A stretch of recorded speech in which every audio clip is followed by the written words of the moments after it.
Media మిత్రులందరికీ నమస్కారం. నా పేరు పోరెడ్డి కిషోర్ రెడ్డి. నేను భాజపా రాష్ట్ర అధికార ప్రతినిధిని. నాతో పాటు ఈరోజు ప్రెస్ కాన్ఫరెన్స్లో పాల్వాయి రజనీ కుమారి గారు ఉన్నారు. వారు కూడా భారతీయ జనతా పార్టీ తెలంగాణ రాష్ట్ర అధికార ప్రతినిధి. ముందుగా వారిని మాట్లాడమని కోరుతున్నాను.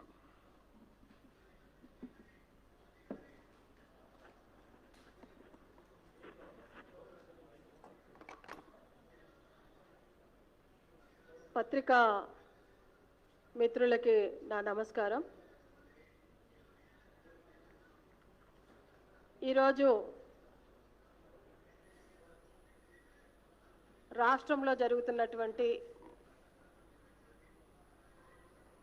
ఆకృత్యాలు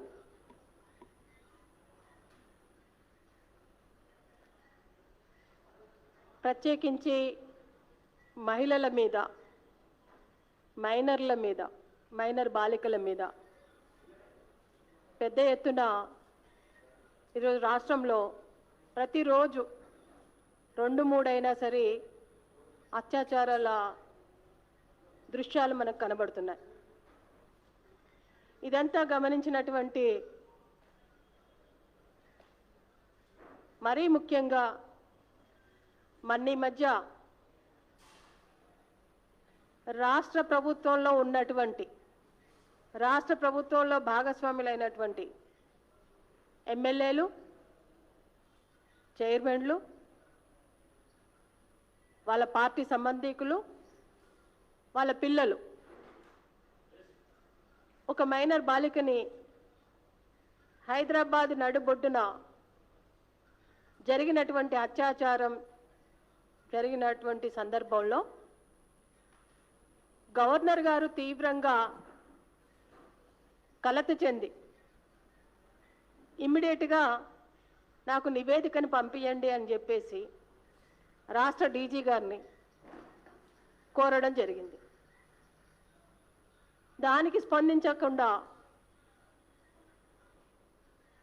రాష్ట్రంలో ఉన్నటువంటి ప్రభుత్వమే కానీ, ప్రభుత్వంలో అంతర్భాగమైనటువంటి డీజీ గారు కానీ స్పందించకపోవడంతో రోజు జరుగుతున్నటువంటి ఆకృత్యాలని గమనించినటువంటి మేడం చాలా రోజులు ఓపిక పట్టి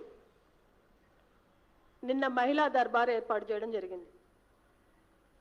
చాలా పెద్ద ఎత్తున మహిళలందరూ కూడా రావడం, తమ జరుగుతున్న ఇబ్బందులని మేడంకి ఏకరువు పెట్టుకోవడం, మేడం కాళ్ళ వేళ్ళ మీద పడి మాకు జరుగుతున్న ఇబ్బందులు ఈ రకంగా ఉంది, ప్రభుత్వం పట్టించుకోవట్లేదు, మీరైనా స్పందించారు, సంతోషం అని చెప్పేసి నిన్న మాట్లాడినటువంటి సందర్భం మనం చూసాం, అన్ని ఛానళ్ళల్లో చూసాం. మేడం చెప్పారు స్పష్టంగా, ఈ రాష్ట్రంలో తెలంగాణలో నేను పెద్ద అక్కలాగా, ఒక తల్లిలాగా, ఒక అక్కలాగా, ఒక సోదరులాగా ఈ రాష్ట్రంలో మహిళలు పడుతున్న ఇబ్బందులని గమనించి వాళ్ళకు ఒక అండగా ఉండడానికి ఈ దర్బార్ ఏర్పాటు చేయడం జరిగిందని చెప్పారు.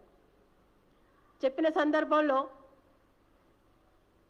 ఆడపిల్లలు ఇబ్బందులు పడుతుంది. ఈ రాష్ట్రంలో ఏ ఇబ్బంది జరిగినా, ఈ రాష్ట్రంలో శాంతి భద్రతలకు విఘాతం కలిగినా, ఈ రాష్ట్రంలో ఏ రకమైనటువంటి ఇబ్బందులకు జరిగినా ఫస్ట్ ప్రతిపక్షాలకు కానీ, పార్టీలకు కానీ, ప్రభుత్వానికి కానీ గుర్తొచ్చేటువంటి గవర్నర్ గారికి దగ్గరికి వెళ్ళేసి మనం మెమోరాండం ఇవ్వడం అనేది సహజమైనటువంటి చర్య. అరే పార్టీలు ఆ రకంగా చేసినప్పుడు ప్రజలు, మహిళలు వెళ్ళి తమ గోడు గవర్నర్ గారికి వెళ్ళకపోవడం తప్ప అదేమైనా చేయకూడనటువంటి విషయమా? దీన్ని పెద్ద ఎత్తున ఈరోజు ప్రభుత్వం మీద వ్యతిరేకత, ముఖ్యమంత్రి మీద వ్యతిరేకత, ముఖ్యమంత్రి తనయుడి మీద వ్యతిరేకత ప్రజలలో ఎంత స్పష్టంగా ఉందో కనిపించినటువంటి సందర్భంలో మనం చూస్తున్నాం. గత సంవత్సర కాలం నుండి, అంతకు ముందు నుండి కూడా ఒక మహిళా గవర్నరు, ఒక బీసీ వీకర్ సెక్షన్కి చెందినటువంటి ఒక గవర్నరు ఇక్కడికి రావడమే జీర్ణించుకోలేకపోయాడు ముఖ్యమంత్రి. వచ్చిన తర్వాత ఎన్నో తీవ్రమైనటువంటి అవమానాలు కూడా ఎదుర్కొన్నది. అయినప్పటికీ కూడా తన అవమానాలను ఎప్పుడు కూడా బయట వ్యక్తీకరించలేదు. ఈరోజు తనతో పాటు మహిళలందరూ ఇక్కడ పెద్ద ఎత్తున ఇబ్బందులు పడుతున్నారని గ్రహించినటువంటి మేడం గారు, నేను వారికి అండగా ఉంటాను, వారి గురించి మాట్లాడతాను, నేను తెప్పించుకున్న నివేదికలన్నింటినీ కూడా ప్రతి డిపార్ట్మెంట్కి పంపిస్తాను, సత్వరమే ఆ డిపార్ట్మెంట్కి చెందిన అధికారులు కూడా సమస్యను పరిష్కరించాలని చెప్పేసి మేడం నిన్న స్పష్టంగా చెప్తే, ఈ తెలంగాణలో ఉన్నటువంటి so called leaders, TRS party leader press మీట్లు పెట్టి ఇక వివేకానంద సోదరుడు లక్ష్మణ రేఖ దాటొద్దంట, గవర్నర్ గారు లక్ష్మణ రేఖ దాటొద్దని మాట్లాడతాడు. లక్ష్మణ రేఖలు దాటుతున్నది మీరు. మహిళల పట్ల, అమ్మాయిల పట్ల గౌరవం చూపించకుండా ఉన్నది మీరు. దాన్ని ఏ రేఖ అనాలి? ఈ రోజు వరకు కూడా నిందితులను అరెస్ట్ చేయకుండా పూర్తి స్థాయిలో ఇంకా ఒక నిందితుడు బయటే తిరుగుతున్నాడు. ఎందుకు తిరుగుతున్నాడు బయట? ఇంతవరకు ఎందుకు అరెస్ట్ చేయట్లేరు? పూర్తిగా ఈ కేసు నుండి తప్పించేటువంటి పరిస్థితుల్లో మీరున్నారు. నిన్నొచ్చినటువంటి గవర్నర్ మేడంకి ఇచ్చినటువంటి వాటిల్లో పెద్ద ఎత్తున ఇవే భాగస్వామ్యంగా ఉన్నటువంటి మహిళలు వచ్చి చెప్పారు, మా భూములను కబ్జా చేసుకున్నారు, మా మీద లైంగిక వేధింపులు చేస్తున్నారు, కార్యాలయాల్లో మా పట్ల అసభ్యంగా ప్రవర్తిస్తున్నారు, మాకు సంబంధించినటువంటి భూములలో టీఆర్ఎస్ పార్టీ కార్యకర్తలు వచ్చేసి కబ్జా చేసుకుంటున్నారు, మా మహిళలకు జరుగుతున్నటువంటి అత్యాచారాల గురించి ఏకరువు పెడుతుంటే సిగ్గుపడాలి మీరు. ఈ రాష్ట్రంలో ఈ రాష్ట్ర ముఖ్యమంత్రి సిగ్గుపడాల్సినటువంటి పరిస్థితి. ఒక ముఖ్యమంత్రి ఉండి, ప్లీజ్, గతంలో ఉన్నటువంటి ముఖ్యమంత్రులందరూ ఒక డే పెట్టుకునే వాళ్ళు, గ్రీవెన్స్ డే అని. సోమవారమో బేస్తవారం ఒక గ్రీవెన్స్ డే పెట్టుకొని ఆ రోజు సమస్యల మీద ప్రజల నుండి నేరుగా సమస్యలను స్వీకరించేటువంటి వాళ్ళు. మీరు పూర్తిగా ఫామ్ హౌస్కే పరిమితమై, పూర్తిగా ప్రగతి భవన్కే పరిమితమై, ఇంత పెద్ద ఎత్తున ఈ రాష్ట్రంలో గత 2 వారాలుగా ఏ రోజు పత్రిక తీసుకున్నా ప్రతిరోజు 3 నుండి 4 మహిళల పట్ల, మైనారుల పట్ల అత్యాచారాలు జరుగుతున్నాయని స్పష్టంగా కనిపిస్తుంది మనకి. వెలుగులోకి వచ్చినటువంటి అంశాలే ఇవన్నీ కూడా. తీవ్రమైనటువంటి ఆందోళనలో ఈరోజు మహిళలందరూ ఉన్నారు. ఈ పరిస్థితులలో మహిళలు ఉంటే, నిన్ననే చూసాం ఖమ్మంలో భర్త, కొడుకు తను బస్టాండ్లో బస్ దిగి తన తమ్ముడితో పాటు వెళ్తుంటే తప్పతాగి, అందులో 4 మైనర్లు కూడా ఉన్నారు, విపరీతంగా తాగి భర్తతోని తమ్ముడితోని ఆవిడని వదిలేసి వెళ్ళండి మాకు అని మాట్లాడుతున్నారంటే ఇంతకంటే రక్షణ ఎవరుంటారు? భర్త, తమ్ముడు, కొడుకు కంటే ఒక స్త్రీకి, ఒక మహిళకి రక్షణ ఎవరుంటారు? అంటే వాళ్ళందరి సమక్షంలోనే అంత నిర్లజ్జగా మాట్లాడుతున్నారంటే ఎంత బరితెగింపు వచ్చింది? ఈ రాష్ట్రంలో శాంతి భద్రతలు ఏ రకంగా ఉన్నాయి?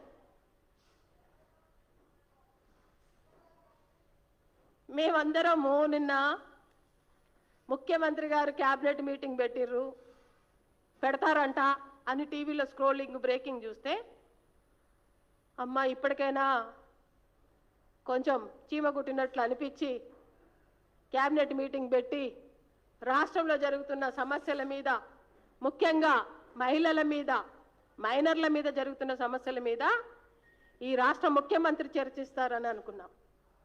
క్యాబినెట్ అంటే మామూలుగా అదే కదా, రాష్ట్రంలో జరుగుతున్న అభివృద్ధి మీదనో, రాష్ట్రంలో జరగాల్సినటువంటి సంక్షేమ కార్యక్రమాల మీదనో, రాష్ట్రంలో జరుగుతున్నటువంటి శాంతి భద్రతల దీని మీదనో కదా మీటింగ్ పెట్టాలి.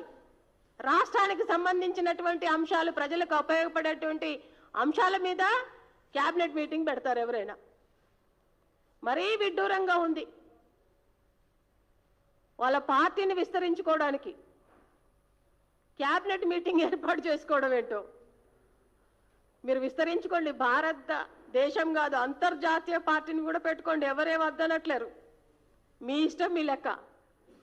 కానీ ప్రగతి భవన్ అంటే ఈరోజు ప్రగతి భవనే సెక్రటేరియట్, సెక్రటేరియట్ ప్రగతి భవన్.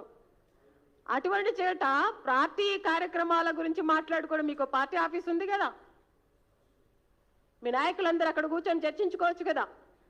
ఈ రాష్ట్ర ప్రజలు పడుతున్నటువంటి ఇబ్బందులే కానీ, ఈ రాష్ట్ర మహిళలు పడుతున్నటువంటి ఇబ్బందులనే కానీ, ఈ రాష్ట్ర ముఖ్యమంత్రికి చీమ కుట్టినట్టు కూడా లేదనేది స్పష్టంగా నిన్న కనిపించింది. ఒక్కసారి కూడా ఒక అంశం కూడా మాట్లాడినటువంటి సందర్భం నిన్న కనిపించలేదు, ఈ రోజు వరకు కూడా లేదు. అరే రేపు 13వ తారీఖు నుండి స్కూళ్ళు స్టార్ట్ అవుతున్నాయి. స్కూల్ స్టార్ట్ అవుతున్నాయంటే ఆడపిల్లల్ని పంపించాలంటే తల్లిదండ్రులు ఈరోజు భయాందోళనలో ఉన్నారు. ఆడపిల్లల్ని స్కూల్కి పంపించాలంటే రక్షణ ఉందా బయట అని ఈరోజు ఆలోచిస్తున్నటువంటి పరిస్థితుల్లో తల్లిదండ్రులు ఉన్నారు. వీటి గురించి ఏమి చర్చించరు, వీటి గురించి ఏం మాట్లాడరు. మేడం చేసింది మాత్రం మేడం రాజకీయం చేస్తుంది. మరి మీరు చేయండి అయ్యా, మంచి చేయండి. మీరు ఈ రాష్ట్రంలో శాంతి భద్రతలకు కరువు లేదు, మంచిగా ఉందని చెప్పి చూపించండి. షీ టీములను పెట్టారు కదా మీరే. ఈ రాష్ట్రం వచ్చిన తర్వాత మహిళల మీద కన్నెత్తి చూడకుండా చేస్తానని చెప్పారు కదా మీరు. కండ్లు పీకేస్తాను, గుడ్లు పిరికేస్తానని చెప్పారుగా. ఏమైంది? రోజుకు 2-3. ఈ రోజు కూడా నిన్న క్యాబినెట్ మీటింగ్ జరుగుతున్నా, మీ దగ్గర జరుగుతున్న సందర్భంలో కూడా బయట రాష్ట్రంలో మహిళల మీద అత్యాచారాలు జరుగుతున్నాయి.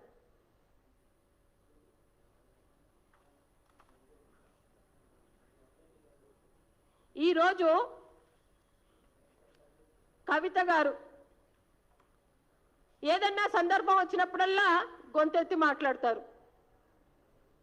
మరి ఏమైంది కవిత గారికి? ఈరోజు నోరు ఎందుకు పెగలట్లేదు? నోరు ఎందుకు మూతలు పడ్డాయి? అరే ఈ రాష్ట్రంలో ఒక మహిళా కమిషన్ అనేది ఒకటి ఉంది కదా, ఓ మహిళా కమిషన్ అనేది ఏడిచి వచ్చింది కదా, అది మహిళల కోసమే కదా. ఏమైంది మహిళా కమిషన్? ఒక్క బాధితురాల దగ్గరికి కూడా పోయి, ఒక్క బాధితురాల దగ్గరికైనా వెళ్ళి అమ్మ మేము మీకు అండగా ఉంది, మా ప్రభుత్వం అండగా ఉందని మాట్లాడారా? ఇద్దరు ఉన్నట్లుంది మంత్రులు. గతంలో హోమ్ మినిస్టర్గా పనిచేసింది ఆవిడ. ఆవిడకు తెలుసు మహిళలకు ఉండాల్సినటువంటి రక్షణ చట్టాలు ఏ రకంగా ఉంటాయనేది వారికి అవగాహన ఉన్నటువంటి వ్యక్తే కదా. ఎందుకు నోరు తెరవట్లేరు? ఎందుకు నోరు పెగలట్లేదు మీకు? అంటే మీ పదవుల కోసం మీ పెదవులు మూత పడిపోతాయా? మీకు పదవులే ముఖ్యం, మహిళల యొక్క మాన ప్రాణాలు మీకు ముఖ్యం కాదా? ఈ రాష్ట్రంలో ఇంతమంది మహిళలు పెద్ద ఎత్తున ఆందోళనతో ఉంటే మీకు ముఖ్యం కాదా? మీ పదవుల కోసమేనా మీరు ఎంతసేపు ఆరాటపడేది?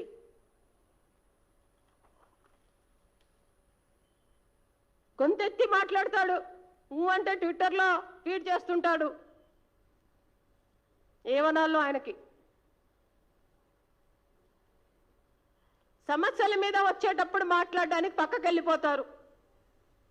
వీళ్ళు తప్పైనప్పుడు ఇంకోరి మీద నెపం నెడతారు.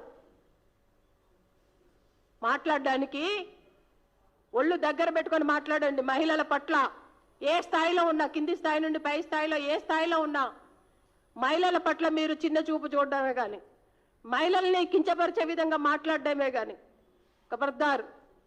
ఈ రాష్ట్ర ప్రభుత్వాన్ని హెచ్చరిస్తున్నాం. ఈ రకమైనటువంటి చర్యలకి మీరు ఇంకా నడుస్తాయి. మీరు కనుక చొరవ తీసుకొని ఈ రాష్ట్ర ప్రజలు పడుతున్నటువంటి ఇబ్బందుల్ని మీరు కనుక చొరవ తీసుకొని సమస్యను సాల్వ్ చేయడానికి ముందుకు రాకపోతే ఇలాంటి దర్బార్లు ఇంకా వస్తాయి. ప్రజల వీధులలోకి వస్తారు, ప్రజలల్లో పోరాటాలు చేస్తారు, వీధులలోకి వస్తారు. ఆ రోజులు రానేయకుండా చూడండి, అంత దాకా రాకుండా చూసుకోండి. ఇంకా ఉంటుందా మీ ప్రభుత్వం? నిన్నటితోనే అర్థమైపోవాలి మీకు. కాబట్టి ఈరోజు ఈ రాష్ట్రంలో ఉన్న మహిళలకి మేము ఒక భరోసాగా, ఒక అండగా మేము చెప్పదలుచుకున్నాం. తప్పకుండా రాబోయే రోజులలో భారతీయ జనతా పార్టీ అధికారంలోకి వస్తుంది, రావాలి. ఇటువంటి పరిస్థితులు ఈ రాష్ట్రంలో ఉన్నాయి కాబట్టి ఈ రావణ రాష్ట్రాన్ని కూలదోసి రామరాజ్యాన్ని ఏర్పాటు చేసుకోవాల్సినటువంటి ఆవశ్యకత ఈ రాష్ట్ర ప్రజలు మనము అందరం కూడా ఒక సంకల్పంతో ముందుకు పోవాల్సినటువంటి సందర్భం ఉంది కనుక అందరికీ విజ్ఞప్తి చేస్తున్నాను. 1 సంవత్సరం కాలం పాటు ఓర్పుగా సహనంగా ఉండి తర్వాత భారతీయ జనతా పార్టీ అధికారంలోకి వచ్చినాక ఇప్పుడు కూడా ఈ రాష్ట్రంలో ఇంకా ఏవైనా విపరీత ధోరణులు జరిగితే తప్పకుండా స్పందించే టైం వస్తుంది, తప్పకుండా స్పందిస్తారు. అట్లాగే నాతో పాటు కిషోర్ రెడ్డి గారు కూడా మాట్లాడాల్సిందిగా.